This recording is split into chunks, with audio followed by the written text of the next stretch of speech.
The following is a Hoop Ball presentation.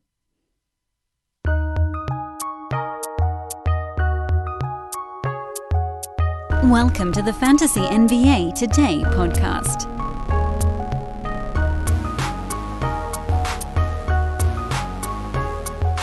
Good morning, I say. Good morning to you. Actually recording some, I hope, right now, most of this podcast around the normal time. And here's the secret. We're doing it NPR style today because the baby is napping 2 rooms over. The toddler is watching Team Umizoomi 3 rooms over. But don't tell anybody. I promise I'm a good parent. Welcome to Fantasy NBA Today, friends. I'm Dan Besbris. This is a Hoop Ball presentation. You can follow us on Twitter at Dan Besbris, DANBESBRIS, DANBESBRIS, or just follow at Hoop Ball Tweets for all the latest from our buddies over at Hoop Ball. Shout out once again to the Hoop Ball gaming crew first thing today. They are rolling. Aaron Brewski, by the way, the architecto, is 73 and 49 in the bubble. He's just under 60%. Devin Ellington, our very own Devin Ellington, the wonderful D.A.L.E., is number 4 on the tally site rank list of NFL picks and is something like 40 or 50 units in the positive on MLB. Ira continues to dominate the NHL and has the entire way through until that finished up last week. And Troy, the soccer man. So excited for what these guys are building. Today in sports betting, an episode every day, breaking down the everyday card of betting. I know if you guys are enjoying me talking about the basketball stuff, that's just the logical next step is to check out our guys over at Hoop Ball Gaming. We're going to keep today's show relatively short. Obviously, shout out mybookie.ag and their continued partnership with us here. We need as many new accounts as humanly possible. So if you haven't done it yet, do it, because our handicap yesterday was on the money again. I mean, how many times do we need to nail stuff for you guys to jump on the boat with us? How many times? I don't know. Maybe that was it. There are only a couple opportunities left. Maybe one. As few, potentially, as one remaining opportunity, because the finals could be over on Friday. And after that, I'm not going to talk betting for a while. I hope you enjoyed our discussion on yesterday's podcast of bankroll management as well. But as you may recall, and let's dive right into things now. As you may recall, on yesterday's show, we talked about some expectations from the Heat-Lakers Game 4.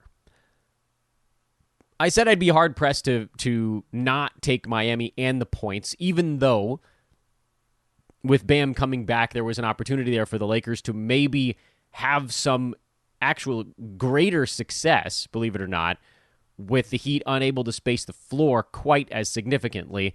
I believe that what I said yesterday on the side was, I don't know, I can't possibly take the Lakers to cover, and certainly they didn't, although that one ended up being a coin flip. So I think our reticence to dive in on the side in yesterday's game was warranted. The number was right. It was a relatively close game. The Lakers were a tiny bit ahead for pretty much the entire ball game. They were just like a couple of possessions up. They never really pulled away. There was at one point, I think, in the third quarter where the Lakers went up by 7, and I distinctly remember Mike Breen saying, "This is the largest lead of the game for either team." I'm like, damn, really?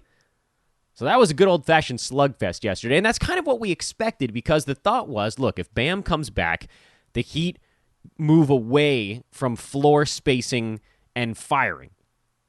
Additionally, the Heat had clearly figured out a way to semi-contain the Lakers, which was limit LeBron and Anthony Davis, don't let them get straight to the bucket, and overcommit to that strategy, where we saw Denver commit to that strategy, and it seemed like because Denver didn't really have rim protection, they sort of semi-committed. They did what was called pre-rotating. So they brought Jokic towards the paint before LeBron was driving against an inferior defender and forced him, or they thought they were trying to force him to give the ball up early. Problem was, if LeBron got any kind of an angle on Jokic, he could score on him. because Jokic can't guard the rim. That's different with Miami. They actually have rim protection. Jimmy Butler is pretty good as a wing around the rim. Andre Iguodala, even in his old age, is still pretty good as a protector of the paint. And then obviously Bam Adebayo, who didn't have any blocks yesterday, but does deter shots if you get near the bucket. They just, where the Nuggets had Jeremy Grant, the Heat have 3 or 4 guys that can do kind of that same stuff.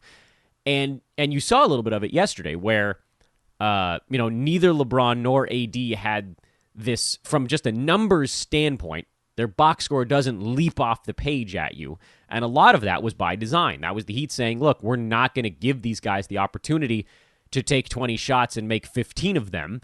If they're going to make shots, it's going to have to be tougher ones, or they're going to have to just beat us. It's going to have to be transition, live ball turnovers, things like that. So what you saw in Game 3 carried over into Game 4, which was they were forcing LeBron to get rid of the basketball, and if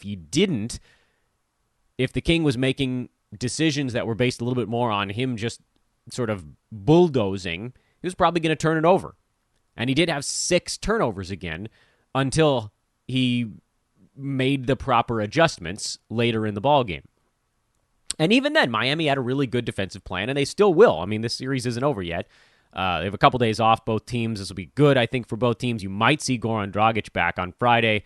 Certainly for the Lakers, getting Danny Green closer to healthy is a really big deal for them. He's an underrated asset on another championship-level team.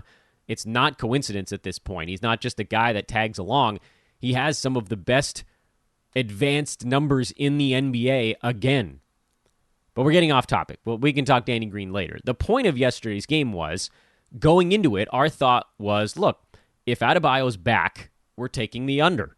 Because I don't think the Heat play a fast game with Adebayo in there. They run a lot of dribble handoffs, balls, not as many ball screens, not as much Jimmy Butler isolation.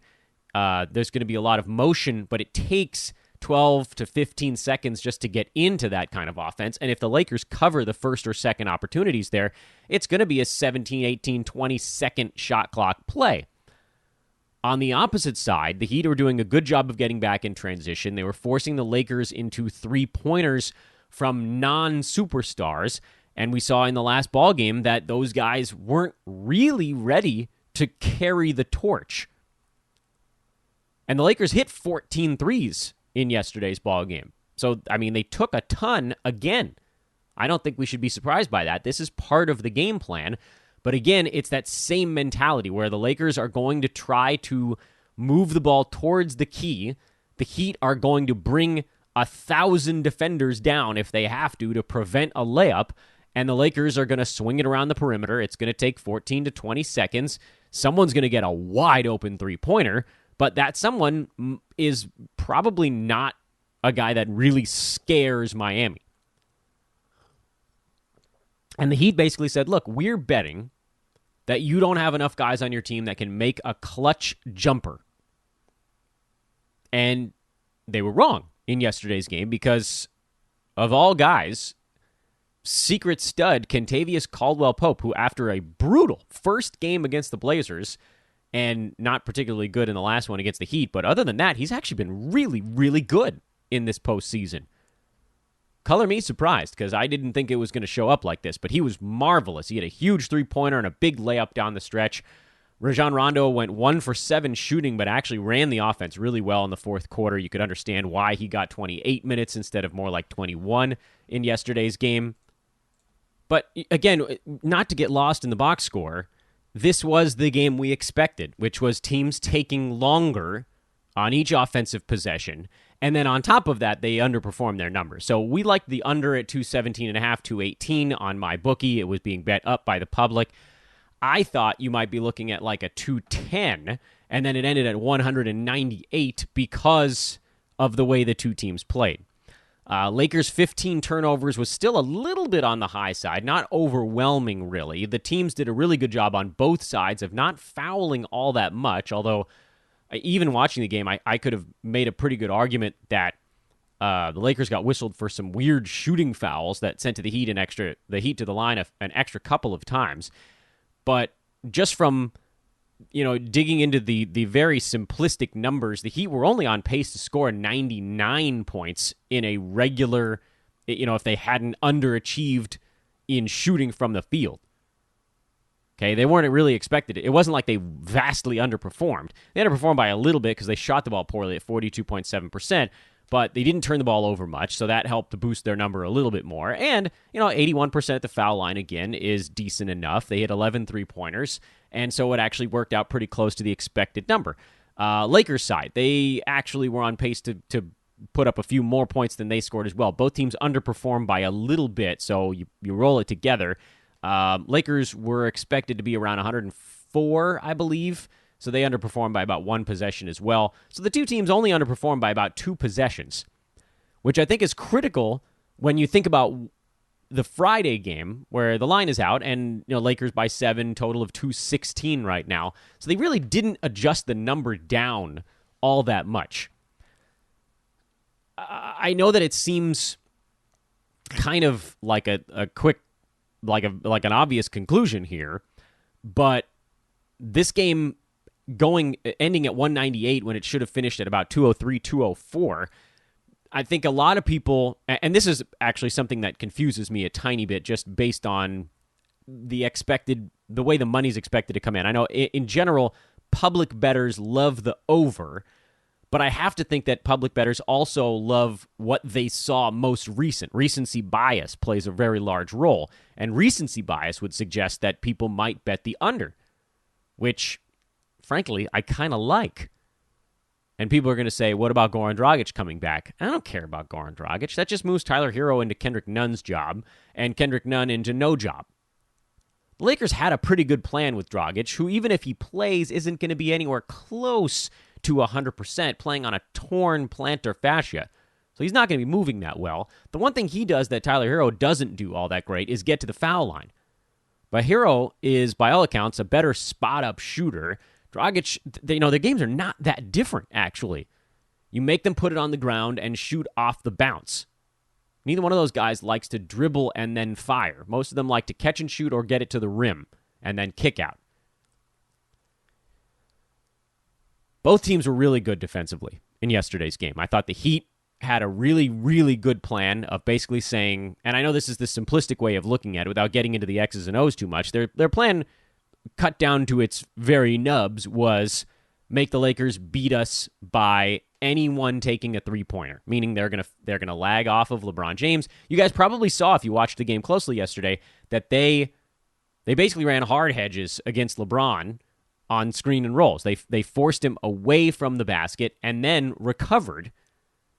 And they had guys in the right position to where LeBron couldn't get rid of the ball quick enough. So you saw him taking some 30-footers where he was just like, look, all right, if you guys are going to switch while I'm literally holding the basketball 30 feet away and no one's going to guard me, I'm just going to shoot a few of these. And a couple went in, a couple clanged out. The Heat are fine with that. They're fine with LeBron taking three-pointers from a step and a half beyond the line. They're fine with Anthony Davis even taking open three-pointers. For as good a shooter as he has been, that's not his bread and butter. Frankly, I think they're good with Danny Green taking three-pointers right now.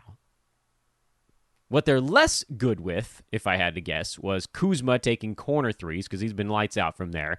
Markieff Morris generally, he wasn't very good in this ball game, but he's been very good from downtown in these playoffs. And then KCP has been lighting it up. And he hit some big ones in yesterday's game. This next ball game could go a couple different ways. And this is, I still like the under, don't get me wrong. And we'll do a deeper analysis on that game on Friday's podcast, provided I actually can record the show on time.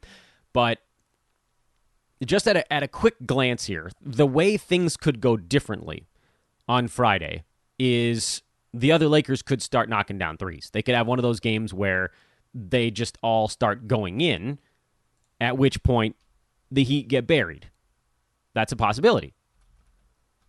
If Markieff Morris was hitting his threes yesterday, instead of going 2 for 8 and he went 4 for 8, suddenly the Lakers are up by 12 to 15 points for most of the ball game instead of 6 to 12.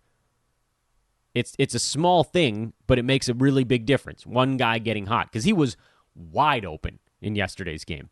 And I think I saw the numbers come out. KCP was 3 for 6 on his open three-pointers, which was effectively most of them. And everybody else in the Lakers was 4 for 14, I think. That's not to include some of the threes that were fairly unguarded. The Lakers took 39 threes in yesterday's game, and they didn't shoot a bad percentage. They shot 36% from downtown. But, and I know what you guys are saying, like, the Lakers are not a good three-point shooting team. Yeah, I get that, but these guys are still really good basketball players. And if you just choose not to really guard them at the three-point line, at some point, they're going to hit a few in a row. Remember, for a while in yesterday's game, the Lakers were actually hitting them at a pretty good clip. It's how they were maintaining that 8 to 10 point advantage. And then the fourth quarter, I think the Lakers missed their first 7 or 8 in a row. The Heat were whittling it down. They got to within 1 or 3 or whatever it was. And then LeBron had a few drives where he got fouled. KCP hit the big three, the layup. Rondo had a big layup. And the Lakers were able to push back out in front by 7 to 10 points. Tyler Hero hitting a backdoor three-pointer at the buzzer made it a 6-point final number.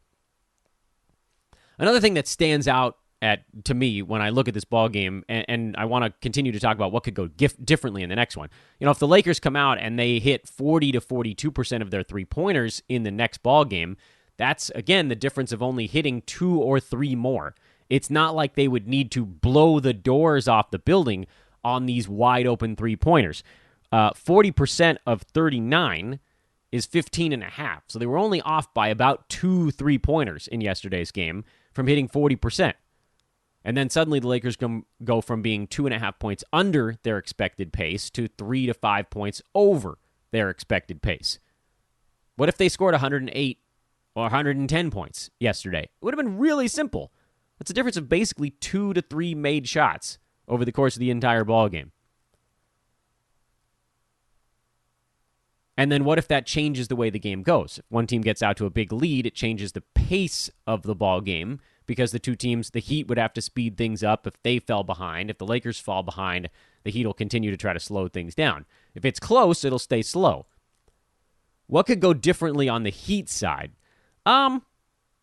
Interestingly, not all that much. I actually watched yesterday's game, and I thought the Heat hit some extraordinarily difficult shots. Adebayo dribbling into an 18-footer. Tyler Hero, the teardrop over Anthony Davis that he threw higher in the air than he was far from the rim. By all accounts, the Lakers had the easier shots in yesterday's game. We talked about that a lot throughout the playoffs. Which of the teams has the easier shots? Now, that was helpful for us when we were dealing with series that had a spread of only 2 or 3 points. It was very easy to take the team that was getting easier shots when they weren't laying very many points. Lakers laying 7, so that analysis doesn't help us all that much. You can't just say, well, they're getting easier shots, so they're going to win by 8. No, that's too hard. And as you saw yesterday, they were getting the easier shots, but they were up by 9 at the very end, and it sat right on the number, and a Hero three-pointer flipped it over. The Hero three-pointer, by the way, totally changed the way his box score looked. He was at 18 points on 17 shots before that. And a desperation 3 at the buzzer made it look like he had a bigger game than he did. Overall, the Lakers had an answer for almost everything the Heat tried. And that's what has, throughout these playoffs now, and LeBron talked about the chess match during his post-game interview, that's what's made the Lakers so incredibly tough, is that they've actually made some pretty good chess moves, and they've sort of worked their way up the difficulty scale. Not to say that Miami's the toughest team they've played. I think Denver's actually probably the toughest team they've played because there was really nothing the Lakers could do to stop the Nuggets. They didn't have a true weakness on their offensive end. But just, again, from the chess standpoint, with Portland, it was like, look, this is easy. We're just gonna run a hard hedge on Dame and CJ and make them beat us off the dribble. We have the big bodies inside to deal with that. They're not going to beat us this way. With Houston, it was double Harden, get him out of the play, let Westbrook take 3-pointers. Everybody else is pretty useless. With Denver, it was try to make it a Jokic and Jamal Murray 2-man game, put someone bigger on Murray, that he couldn't necessarily beat easily off the dribble, force Jokic to back someone down for 6, 7, 8 seconds and take them out of their offense and hope that they just don't shoot that great. And now with the Heat, it took a couple of games because, game 3, the Lakers just really weren't engaged defensively. And I said it in between games. My thought was, why are they playing so close to Jimmy Butler? Why are they letting him put the ball on the ground? Make him shoot. Jimmy still had a pretty good ball game yesterday, but he had to work for it, man. He had to seriously work for it. 22, 10, and 9, 3 steals and a block is a great fantasy line, and he had a really good ball game overall. But the Lakers put Anthony Davis on him for stretches and shut him down. Shut him down. Duncan Robinson, remember the fading bank three-pointer? The Heat got nothing easy in yesterday's game. Their easy buckets came on broken plays. The Lakers had a really good defensive plan, and they finally executed it. And when Kelly Olynyk came off the bench, they were ready for him. They ran him off of screens. They were ready for his sort of weird moves towards the paint. And, of course, Anthony Davis staying out of foul trouble was a big deal. I got to give a shout-out in this game. AD's defense was one of the best defensive playoff games I've seen in a long time. He was everywhere. Contesting threes, contesting drives, blocking shots. He had 4 blocks in the ball game. He had more blocks himself than the Heat had as a team. He was brilliant. And I know LeBron had the bigger game, 28, 12, and 8, with some key free throws down the stretch. But Lakers had no chance in yesterday's game without Anthony Davis. I think they were plus 17 with him on the floor and minus 11 in the 7 minutes he wasn't playing. He was everything. He was everything to them. The only reason their defense worked the way it did is because AD, and I've said this before, and people have told me that he's lost a step, and I said, I don't think so, guys. I think he's just not going full bore during the regular season. You guys forgot what AD did to Portland himself in his Pelicans days. I know Drew Holiday was on the other end of that at the point of attack, but they basically were like, look, AD, you've got a quadrant of the floor. You deal with everything from here to here, and the other 4 of us, we'll just take this area, this sliver over this way. He's insane. His defense is insane. If Anthony Davis is this engaged defensively on Friday, the Lakers win the championship on Friday. It's basically as simple as that, because schematically both teams have each other figured out, and it's just going to come down to effort. And so that's where we get to, and we'll do a Friday breakdown on either Thursday or Friday show, depending on how things go. What the hell's today? Today's Wednesday. For today, I thought it was interesting just to go over yesterday's game and how the pace was super slow. Should have ended at around 2:04. So by all accounts, we do still have a lot of wiggle room on that front. And, I didn't think if you're saying, could someone explode for a really huge ball game? I didn't think anybody was particularly great or particularly bad on the offensive side of the ball. Butler was okay. Lakers defended him pretty well. LeBron was okay for most of the game, and then he really woke up late. AD was okay. KCP was very good. That's the one guy I looked at and thought, boy, he had a really good game. And I guess Duncan Robinson had a pretty good game offensively, although 6 free throws and a banked three-pointer, those 9 points go a long way. Should be a good game on Friday, though. Again, Heat have really good plans for how to deal with the Lakers. Lakers role players, they need to knock down their three-pointers, and on the Heat side, I'm sure they're going to come up with something, but at this point, I don't know what they can try that isn't outside of their personality. Does that make sense? The Lakers' personality has also been impacted by this series, but at a certain point, being one of the top 3 players in the world, or top 5, depending on which guy in the Lakers you're talking about, it just means more than having other things. Those guys are eventually going to get theirs. And for Butler, who's probably a top 10 player in the NBA still, he's going to get his for the most part. But a lot of people are like, oh, well, the Heat are a better team than the Lakers. They have more depth. Yeah, but does it matter? Does it matter in the finals when AD's playing 42 minutes and LeBron's playing 39? Do you really need depth at that point? Superstar league, unfortunately sometimes, or fortunately, depending on who you're rooting for. The Heat without their superstar, they don't get even close to this far. Heat culture and all that, but Jimmy Butler played 43 minutes yesterday, and he's a dog, man. He won Game 3 for him. So anyway, not trying to make both sides feel good in this analysis, but the Lakers have, I think to this point, taken more away from the Heat than the Heat have taken away from the Lakers. Is that fair? And that's why LA got just ever so slightly better shots, and that's why they won the ballgame. That's your breakdown. I'm going to keep this one short, mostly because, I don't know, when a kid might yell at me for needing something. Enjoy your basketball less Wednesday and Thursday. Take in some baseball playoffs, if that's your jam, and we'll have another episode for you tomorrow. What we're going to talk about is anybody's guess. I'm Dan Vespers. This is Fantasy NBA Today. Hold the fantasy. We'll talk to you tomorrow.